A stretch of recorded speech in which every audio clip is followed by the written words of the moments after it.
ሰላም ለእናንተ ይሁን የማስራስ ሚዲያ ተከታታዮች። በሀገራችንና በአፍሪካ ቀንድ እጅግ ፈጣንና ስልታዊ የሆኑ ክስተቶች እየተቀያየሩ ይገኛሉ። ዛሬ በማስራስ ሚዲያ ልዩ እትማችን የዲፕሎማሲውን መጋረጃ ቀደው የወጡ ሚስጥራትን፣ የቀጠናው የኃይል ሚዛን የሚቀይሩ ወታደራዊ ፍጥጫዎችና የዓለም አቀፍ ትኩረትን የሳቡ አጀንዳዎችን በጥልቀት እንፈትሻለን።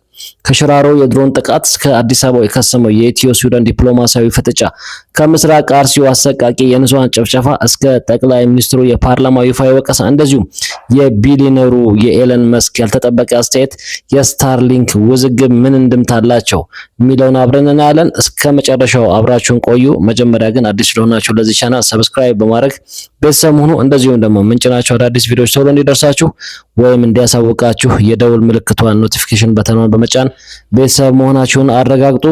መልካም ቆይታ። አሁን ወደ ዘገባው ገባለሁ። ትክክለኛ ትንታኔ ቁርቁሮ የሚያይታ ማስራስ የዓለምንም ብርት በተስፋ ብርሃን እናበራለን። ማስራስ ሚዲያ። በሽራሮ የተሰነዘረው የድሮን ጥቃትና የፌዴራል እና የትግራይ ወታደራዊ ፍጥጫ። ትላንት በትግራይ ክልል ሰሜናዊ ምዕራብ በምትገኘው ስትራቴጂካዊቷ የሽራሮ ከተማ አቅራቢያ ድንገተኛ የድሮን ጥቃት መፈጸሙን ተከትሎ በሰሜን ኢትዮጵያ አዲስ ወታደራዊ ውጥረት ማንዣበቡ ተረጋግጧል። የሀገር የውስጥና የዓለም አቀፍ ዜና ምንጮች እንደገለጹት በጥቃቱ ሳቢያ በርካታ ወታደሮች መገደላቸውና ሌሎች መቁሰላቸውን የክልሉ የዜና አውታር የሆነው ድምፀ ወያኔ ዘግቧል።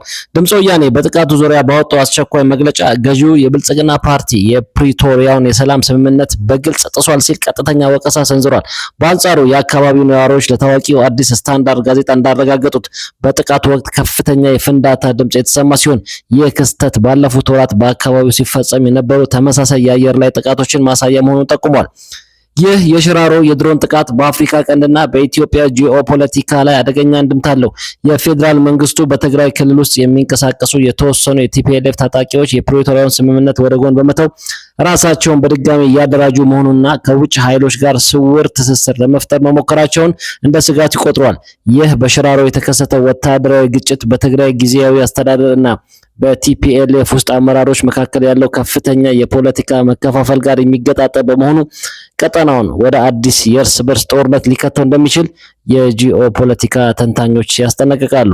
በሌላ በኩል የከሰመው የአዲስ አበባው የዲፕሎማሲያዊ ስብስብ በኢትዮጵያና በሱዳን መካከል የድሮን ውዝግብ ተከስቶ ነበር።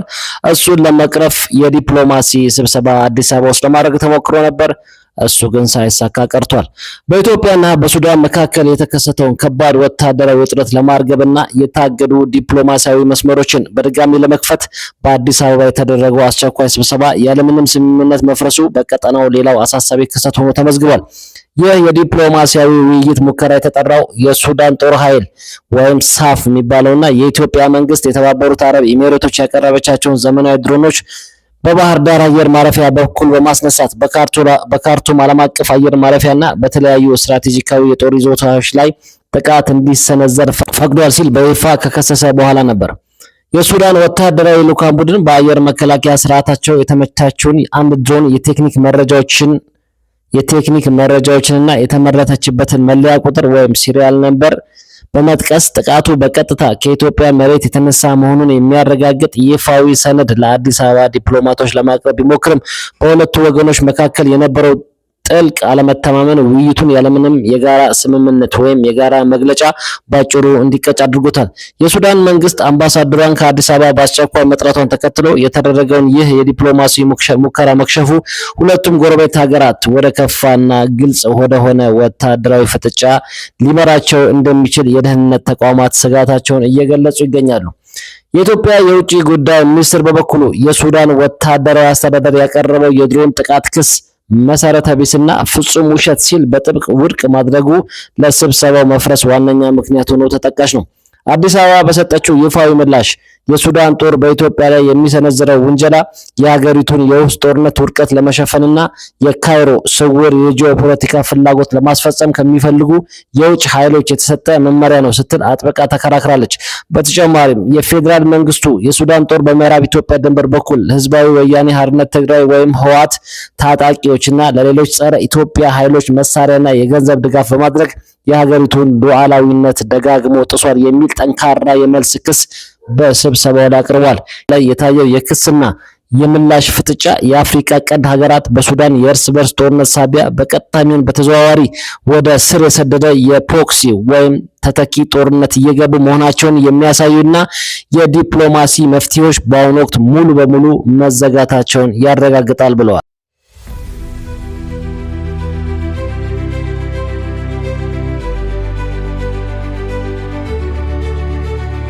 በአርሲ አስኮ ወረዳ የተፈጸመውን አሰቃቂ የንጹሃን ጭፍጨፋና የጠቅላይ ሚኒስትሩ ምላሽ። በኦሮሚያ ክልል በምስራቅ አርሲ ዞን አሰኮ ወረዳና አካባቢው በተለይም በሸርካና ወርቲ ወረዳዎች በንጹሃን የኦርቶዶክስ ተዋህዶ እምነት ተከታዮች ላይ ተፈጸመው አሰቃቂ ጭፍጨፋ በሀገሪቱ ላይ ከፍተኛ ሰብአዊ ቀውስ አስከትሏል። የኢትዮጵያ ሰብአዊ መብቶች ኮሚሽን ኢሰመኮ እና ዓለም አቀፍ የኦፕን ዶርስ ተቋም ባወጡት ይፋዊ የጋራ መግለጫ መሰረት የታጠቁ ጽንፈኛ ኃይሎች በየካቲትና በመጋቢት ወራት 26 የፈጸሙ ተከታታይ ጥቃቶች እንደዚሁም ደግሞ አሁን በቅርቡ በቤተክርስቲያን ውስጥና በገበያ ቦታዎች ላይ ከ13 ሰዎች በላይ አማኞች በጥይትና በካራ አርደው ገድለዋል። ታጣቂዎቹ ወደ አብያተ ክርስቲያናት ዘልቀው በመግባት በጸሎት ላይ በነበሩ ምዕመናንና በአካባቢው ባሉ ምዕመናን ላይ እና ካህናት ላይ ጥይት ከማርከፍከፋቸው በላይ መኖሪያ ቤቶችና የሰብል ምርቶችን በማቃጠል እንደዚሁም ደግሞ ብዙ ዓመት የቆየ ከ100 ዓመት በላይ የቆየ ቤተ ክርስቲያን በማቃጠል በሺዎች የሚቆጠሩ ሰላማዊ ዜጎችን ወደ ጎረቤት ከተሞች እንዲሰደዱ አድርጓል። ጠቅላይ ሚኒስትር አብይ አህመድ ይህንን አሰቃቂ ድርጊት ተከትሎ በሰጡት ይፋዊ መግለጫ በአርሲ የተፈጸሙት ጥቃቶች የወንጀለኞች ተራ ተግባር ሳይሆን የሀገሪቱን የዲሞክራሲያዊና የፖለቲካ ሂደት ሙሉ በሙሉ ለማደናቀፍ ሆን ተብሎ የተወጠነ ሰፊ ሴራ አካል ነው ብለዋል። ጠቅላይ ሚኒስትሩም አክለውም ጽንፈኛ ኃይሎች የብሔርና የሃይማኖት ግጭቶችን በመቀስቀስ የህዝቡን አንድነት ለመናድ እየሰሩ መሆኑን በመጥቀስ መንግስት ጥቃቱን በፈጸሙት አካላት ላይ ጥብቅ ህግ ማስከበር እርምጃ እንደሚወስድ አስታውቋል። ይህ በእንዲህ እንዳለ የካቶሊክ ሊቀ ጳጳሳትና የተለያዩ የሃይማኖት መሪዎች እንደዚሁም ደግሞ የኦርቶዶክስ ጳጳሶቹ ተደጋጋሚ አረመኔነት ሲሉ የኮነኑ ሲሆን መንግስት ለተጋላጭ ማህበረሰቦች የሚሰጠውን ጥበቃ በአስቸኳይ እንዲያጠናክር አበክረው ጠይቀዋል። የፋኖ የኦነግ ሸኔና የኤርትራ ስልታዊ ጥምዶ ወይም ኮሊዥን እና የጠቅላይ ሚኒስትሩ ይፋዊ ወቀሳ። ጠቅላይ ሚኒስትር አብይ አህመድ ለህዝብ ተወካዮች ምክር ቤት ባደረጉት ንግግር በኢትዮጵያ ውስጥ ታጣቂዎች የአማራ ፋኖ፣ የኦሮሞ ነጻነት ሰራዊት ኦላ እና በኤርትራ መንግስት መካከል ስላለው ስውር ጥምዶ ወይም ስልታዊ ትስስር የሰጡት ማብራሪያ አዲስ የፖለቲካ አጀንዳ ሆኗል። ጠቅላይ ሚኒስትሩ እንደገለጹት ምንም እንኳ ፋኖና ኦነግ የተለያዩ የብሔርና የፖለቲካ ዓላማ ያላቸው ቢመስሉም በተግባር ግን የፌዴራል መንግስቱ መዋቅር ለማዳከምና ሀገሪቱን ቀውስ ውስጥ ለመክተት በቅንጅት እየሰሩ ይገኛሉ ብሏል። ይህ የውስጥ ታጣቂዎች እንቅስቃሴ ደግሞ ኢትዮጵያን በጂኦፖለቲካዊ መልኩ ለመጫን ከሚፈልጉ እንደ ኤርትራና ግብጽ ካሉ የውጭ ኃይሎች ስውር ድጋፍ እንደሚያገኝ መንግስት በጽኑ ያምናል ብሏል። ይህ የሚያሳየው በሚቀጥሉት 5 ዓመታት የኢትዮጵያና የኤርትራ ፍጥጫ የውስጥ ታጣቂዎች ፋኖና ኦላ እንደ ተኪ መሳሪያ በመጠቀም ወይም ፕሮክሲ በመጠቀም ወደ ከፋ ቀጠናዊ ጦርነት ሊያመራ እንደሚችል ስጋት ያላቸው መሆኑን የተለያዩ ተንታኞች ዘግበዋል። ቢሊዮነሩ ንግግር፣ የኤለን መስክ ስለ ኢትዮጵያ ታሪክ አስተያየትና የስታርሊንክ የፈቃድ ውዝግብ። ወደ ቴክኖሎጂውና ዓለም አቀፍ ኢንቨስትመንት ስናመራ የዓለማችን ቁንጮ ቢሊዮነርና የኤክስ ባለቤት ኤለን መስክ ስለ አፍሪካ ጂኦፖለቲካ እና ስለ ኢትዮጵያ ታሪካዊ አሻራ የሰጠው አስተያየት በትዊተር ኤክስ ላይ ከፍተኛ መነጋገሪያ ሆኗል። ኤለን መስክ ኢትዮጵያ በታሪኳ በቅኝ ግዛት ያልተገዛች ብቸኛ የአፍሪካ ሀገር መሆኗን የሚያወሱ የታሪክ ጸሐፊዎችን ሀሳቦችን ትኩረት ሰጥቶ በማጋራቱ በኢትዮጵያውያን ዘንድ ትልቅ አድናቆት አትርፏል። ይህ የቢሊዮነሩ ንግግር ሀገሪቱ በታሪኳ ያላትን የነጻነት ተምሳሌት ለዓለም አቀፍ ማህበረሰብ በድጋሚ ያስገነዘበ ክስተት ተደርጎ ተወስዷል። የማስራስ ሚዲያ ተከታታዮች ዛሬ በጥልቀት የፈተሽናቸው ፋክት ቼክድ እውነተኛ ሀገራዊና ቀጠናዊ መረጃዎች እነዚህን ይመስሉ ነበር።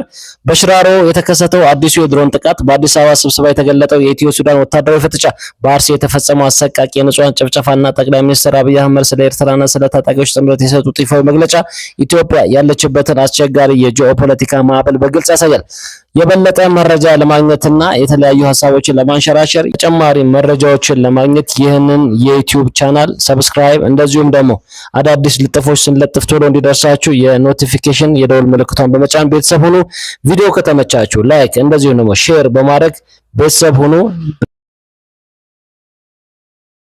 ዓለም በጣቶችሽ ትክክለኛ ትንታኔ ቁርቁሮ የሚያይታ ማስራስ የዓለምንም ብርት በተስፋ ብርሃን እናበራለን። ማስራስ ሚዲያ